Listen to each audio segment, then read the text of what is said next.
Okay, so in the previous lecture, I got started with chapter 11. And in the previous lecture, I talked about mining and manufacturing in Latin America, but first in pre-Columbian times, and then during the colonial period and the early Republican period, meaning when countries became independent republics. Now, today, I focus on the 20th century. What was going on in Latin America in terms of economics and different approaches, especially during the second half of the 20th century, to try to improve their economic situations and the things they were dealing with. These bullet points are the different topics I'm going to touch on, and you don't have to write them all down now. I will touch on each one individually. Beginning with the first one of laissez-faire economic philosophy. This is just the idea that governments should not interfere with the economy, and that is what is best for capitalism in general. There's advantages and disadvantages to these ideas. Some advantages include that this attracts foreign investment, especially from the US and Europe.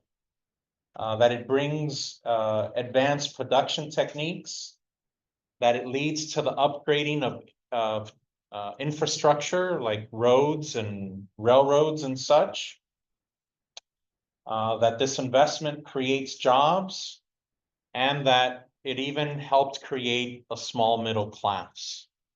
So there's some of the pros associated with a laissez-faire economic philosophy. Some of the cons include that it creates enclave economies.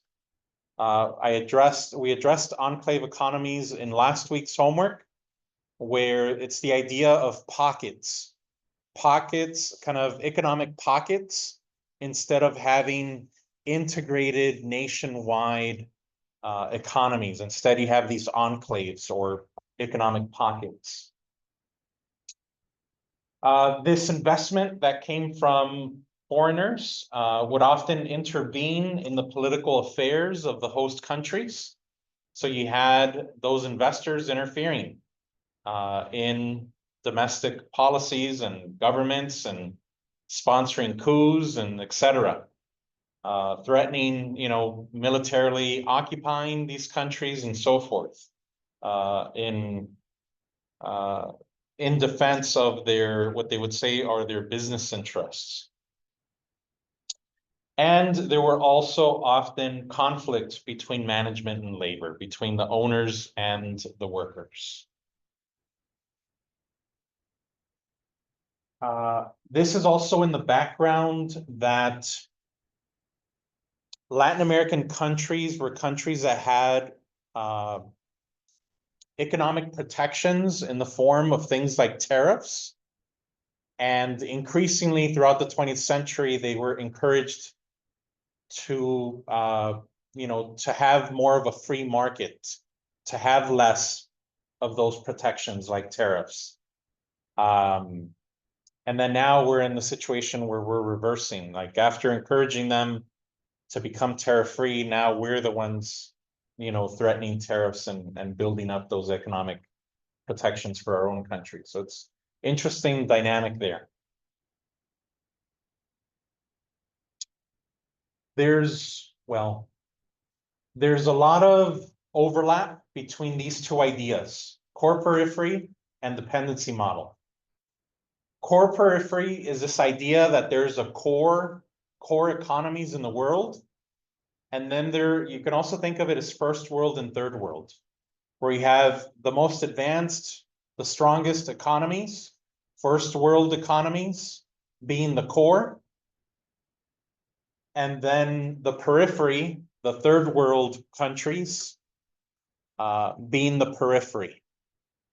And there's this dependency that exists with that, where the peripheral countries are the ones providing raw materials to the core countries where things are being manufactured. And so this was, you could think of it as an early,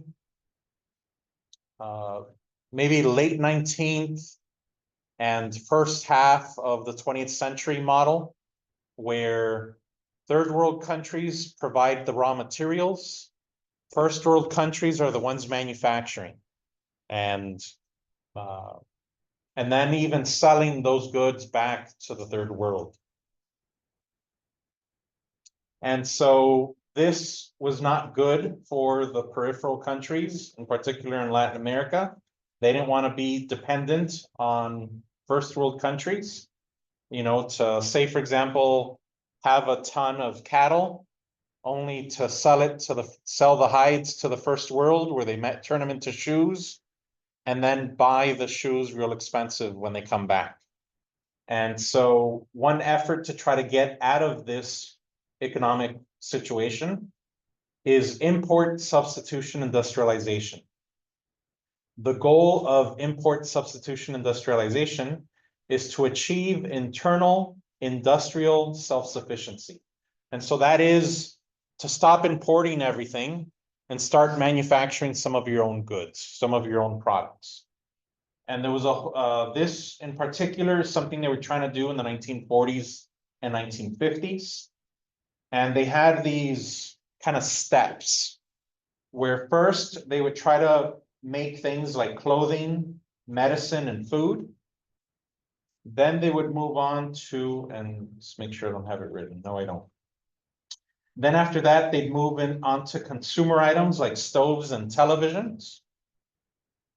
Then they'd move on to what they call intermediate industries that make the parts necessary to make the things for the first two stages. And then the fourth stage would move on to steel and chemicals needed for heavy machinery. And so there was a four-step process to eventually becoming industrially self-sufficient, so that they're not just selling raw material to first world countries where things are being made or were being.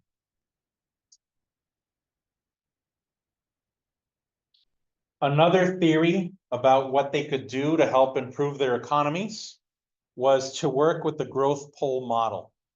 I mentioned before that there were enclave economies, these pockets of economies within countries where the economy of a whole country wasn't integrated. They would only have these pockets. And so the growth pull model basically says, well, let's work with our strengths. Let's work on building upon those enclaves to make them bigger.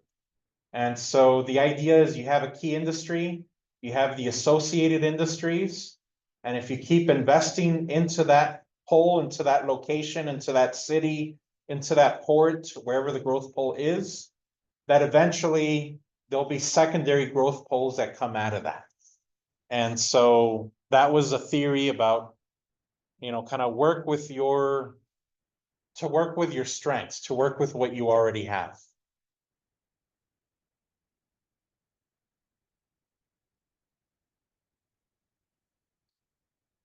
An example, we're given different examples in Clawson of places where they tried to do the growth pull model. And we're told that the most successful was the example in the country of Venezuela, in the city called Ciudad Guayana. And in Ciudad Guayana, Clawson explains that they succeeded. They were able to turn it into one of the leading manufacturing centers of South America, where they were manufacturing steel, aluminum, and heavy manufacturing in general. And Clawson also explains that this was done in the 1960s, and that he explains that there were a number of factors working together that helped make it successful. There were important natural resources like iron ore. There was a way to go inland through the river, having water access inland. And there were energy resources from oil to natural gas, to the damming of rivers that created hydroelectricity. And this was all done with a state-owned company of Venezuela called CVG, the Venezuelan Corporation of Guyana, CVG, in Spanish, Corporación Venezolana de Guyana.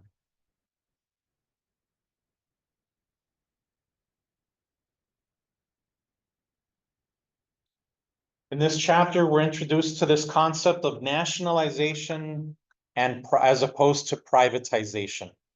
This is something we're going to continue talking about. Right now, we're just being introduced to it. But nationalization is when a country takes ownership of some of its resources.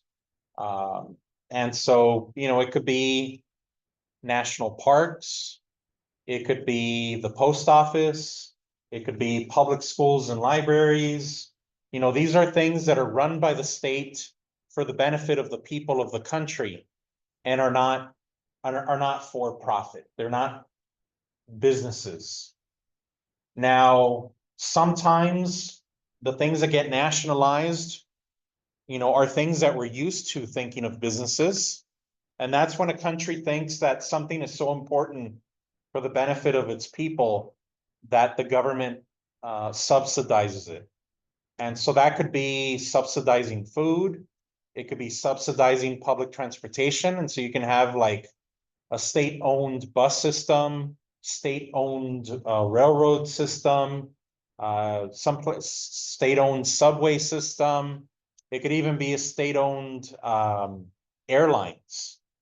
And so in some countries, they also had state-owned media companies. So radio and television stations, for example. And so yeah, that's nationalizing. One of the issues with nationalization is that there are lots of countries in Latin America that nationalize things or subsidize things to an extent where they ended up falling in debt and then hurting their economy. And organizations like the International Monetary Fund, the World Bank, and even banks of first world countries like the United States, a lot of times they told these third world countries, okay, we're going to give you a loan to help you, get out of this hole you sunk by subsidizing too much or subsidizing more than you can afford, but you're going to have to privatize. And so then they would tell them, okay, we're going to give you, whatever, a $10 million loan, but you need to privatize your whatever, your state-owned airline or your state-owned telecommunication system that includes phone lines or whatever. And so yeah, and we'll continue with this discussion in the next chapters on nationalization and privatization. One example of what was nationalized in Mexico in 1938 is their oil. They created, and the United States was not happy about that because the US corporations owned all of Mexico's oil. And Mexico just said, we're taking it back, and created this company, Pemex, Petróleos Mexicanos, Mexican Petroleum. Nationalized it in 1938, and this company still exists today, although not as state-owned as it was in the 1930s and 40s, but it's still a state-owned company.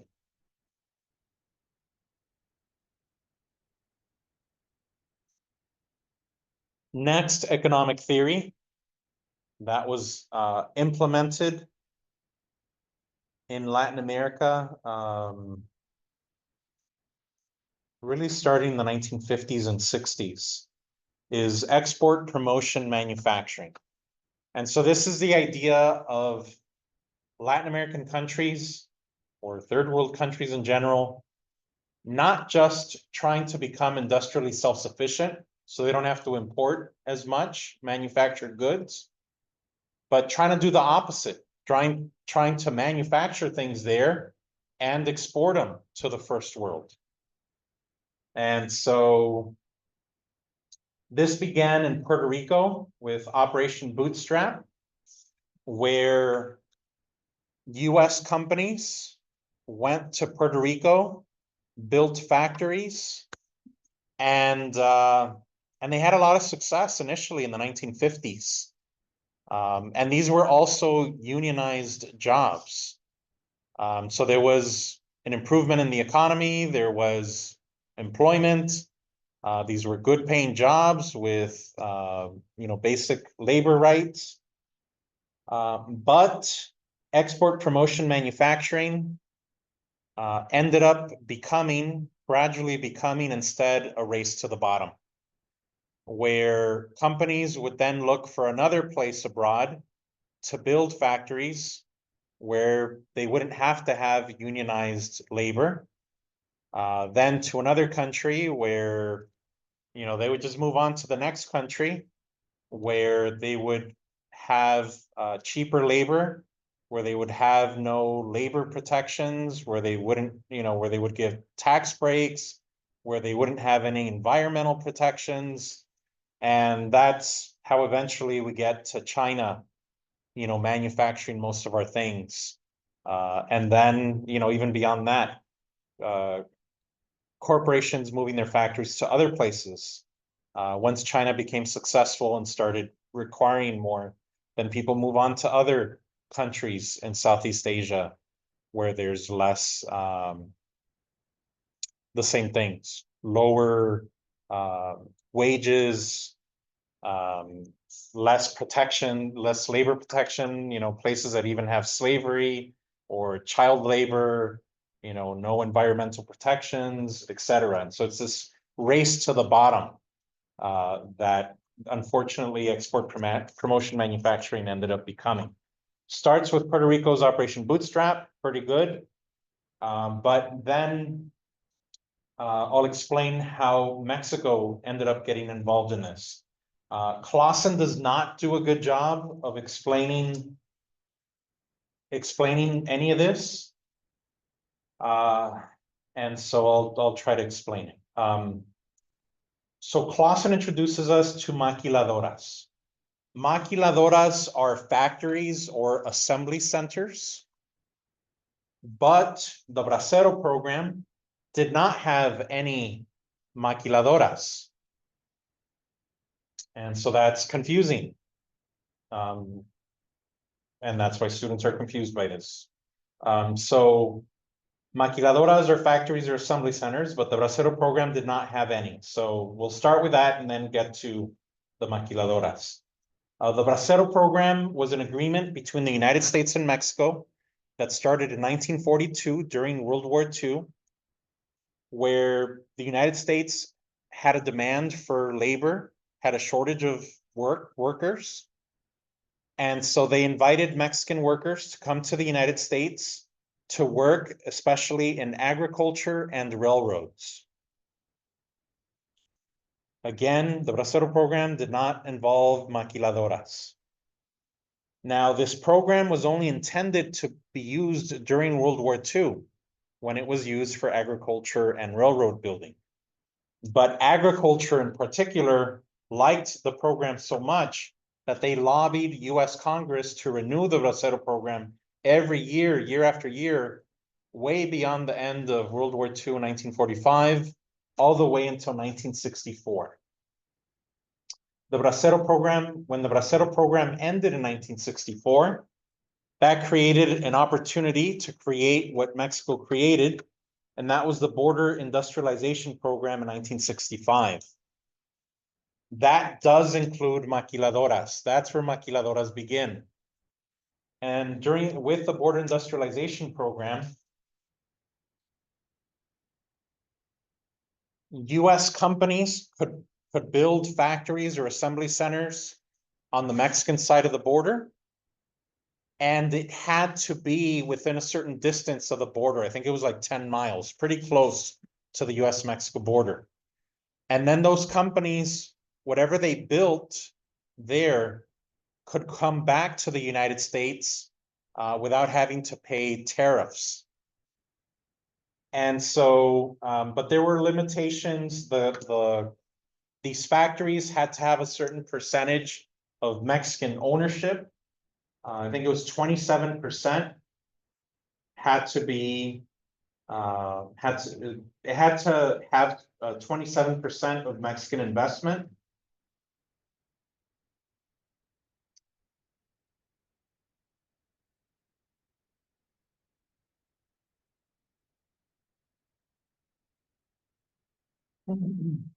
And so this goes on until 1993. Then the United States, Mexico, and Canada come to an agreement called NAFTA, the North American Free Trade Association. That begins to be implemented in 1994 in order to have free trade between the three countries. So no tariffs between the three countries, so that products and capital, products and money could cross borders freely in what was a free market, and they wanted Mexico to get rid of its tariffs so that they, so they could have this free market. And let's see a number of things here. I guess first I'll tell the big picture and then I'll go back. In 2020, President Trump, in his first administration, renegotiated NAFTA into what became the USMCA, which just means US, Mexico, and Canada. And it was a renegotiation of NAFTA. It was very similar to NAFTA. It just included some more protections for US industry. And we will come back to USMCA in greater detail later. Some of the changes, differences between NAFTA and the BIP, Border Industrialization Program, is that NAFTA made it so that US companies were no longer limited to just being right along the US-Mexico border. They could now be in any part of Mexico. And they also no longer needed to have any Mexican ownership. They could be 100% US owned in any part of Mexico.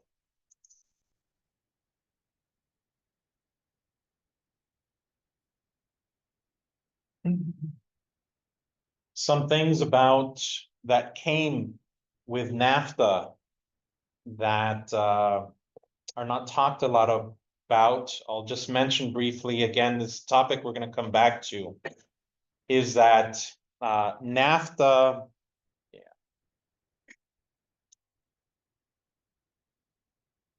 when Mexico had to get rid of its protections for, in particular, its corn, the subsidies for food, growing food in Mexico, there's a lot of people who were subsistence farmers that could no longer live on subsistence farming.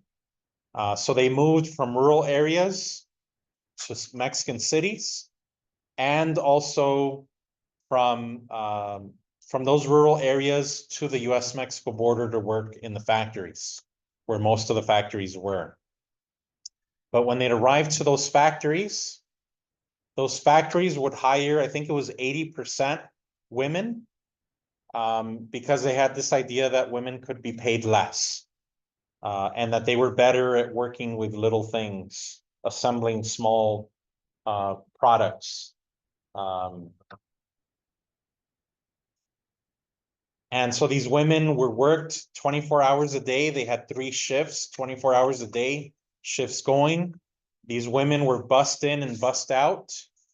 And this is also coincides with the growth of Mexican drug cartels at that time. And women became vulnerable targets. They, in particular, just south of the US-Mexico border, just south of El Paso, Texas, is the Mexican city of Ciudad Juarez, where from 1993 to 2008, there were lots of women who were killed or disappeared. There were 4,000 women who disappeared, 327 of them whose bodies were found. This is referred to as a femicide that was happening in Ciudad Juarez. But then in 2008, Mexico got a new president who started the Mexican drug war using the Mexican military to take out the heads of the drug cartels. And then greater national violence started. And then everyone forgot about the women who were the first victims of this situation. And we'll be coming back to that.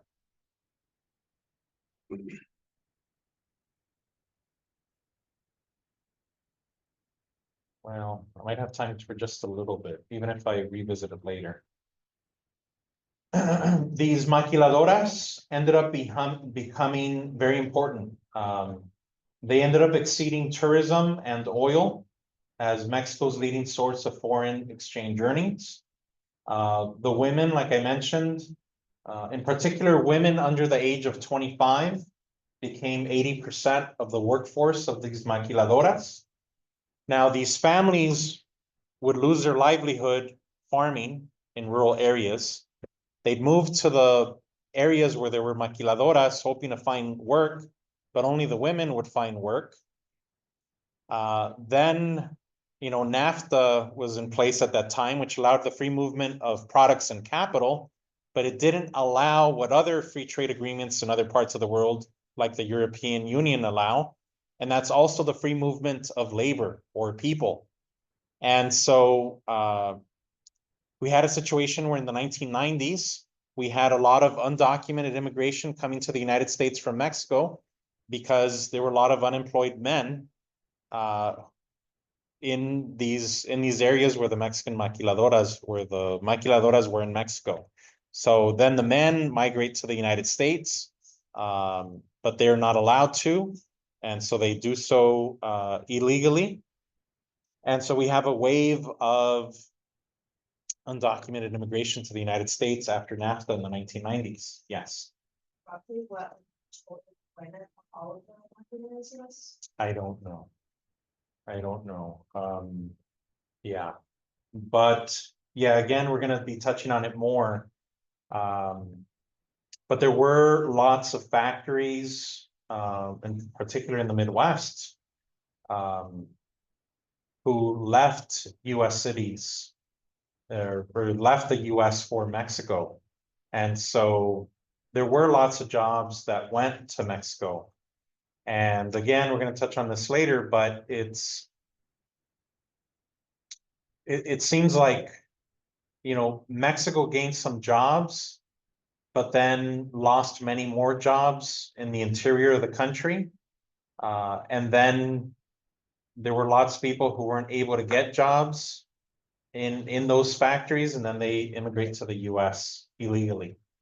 And so, everything is interconnected. A little bit more about the women. They would only be employed for an average of 3 years. They had no workers' protections. They could be fired for any reason, including just getting pregnant. These companies often polluted the environment. There was situations where a lot of employees under the age of 30 were going blind, and we weren't able to figure out why. And then, as I emphasized, these women became the targets of violence. We'll be revisiting this. I just can't help but address it. All right. Manufacturing in general in Latin America, you can see how Brazil and Mexico stand out over the rest of Latin America.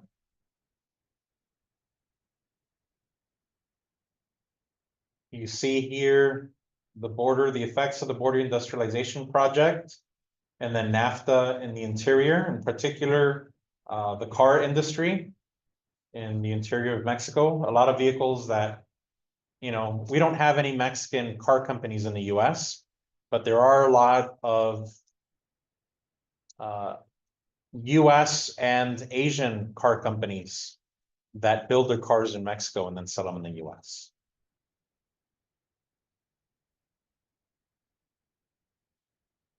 Energy in Latin America, obviously oil, coal, dams with hydroelectric power, renewable organic fuels, ethanol in Brazil. In the United States, we've started using ethanol, putting it in gas and gasoline since NAFTA, since the 1990s. Basically, we've been able to grow corn so cheap that we ended up having to find other things to make with corn. And two of the big things are ethanol, and why most of our gasoline has 10% ethanol now, as well as high fructose corn syrup to sweeten everything. So that's been a major growth since the 90s. But in Brazil, they've been fueling vehicles with ethanol since 1927. And so there's lots of vehicles in Brazil, and they've been ahead of us in this area with running vehicles on a mixture of ethanol and gasoline or on pure ethanol.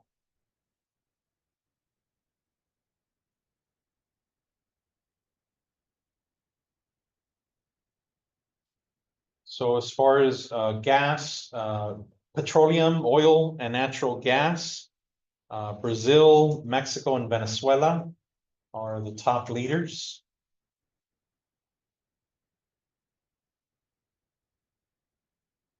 Hydroelectricity, you see there's a lot of places that use quite a bit. In fact, Paraguay uses 100% of their energy coming from hydroelectric power.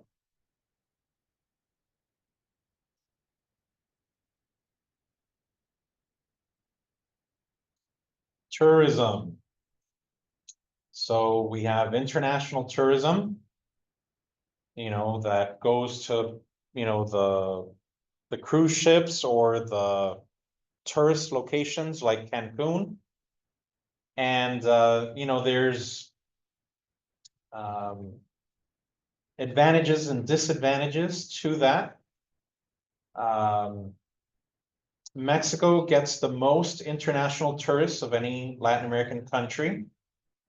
And, people bring up that this international tourism brings jobs and brings foreign investment and leads to the improvements in infrastructure like airports, roads, and public utilities.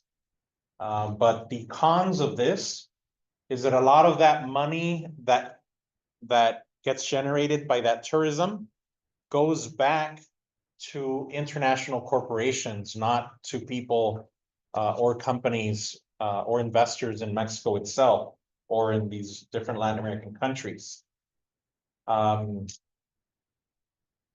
a lot of the money doesn't stay in those tourist areas, and a lot of the people hired are only hired for the kind of lower wage employment. And a lot of the infrastructure that gets built only for the tourist areas and not to benefit the country or even that region.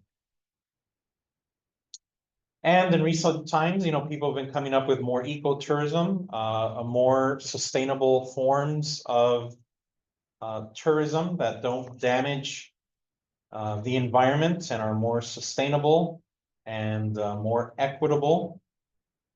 And standing out in that area is Costa Rica, where they nationalized 28% of their land for national parks, forests, and for Native American land. And so, and they limit how many tourists can come into those areas. And so, yep. Comments, questions, slides to go back to, information to repeat or explain.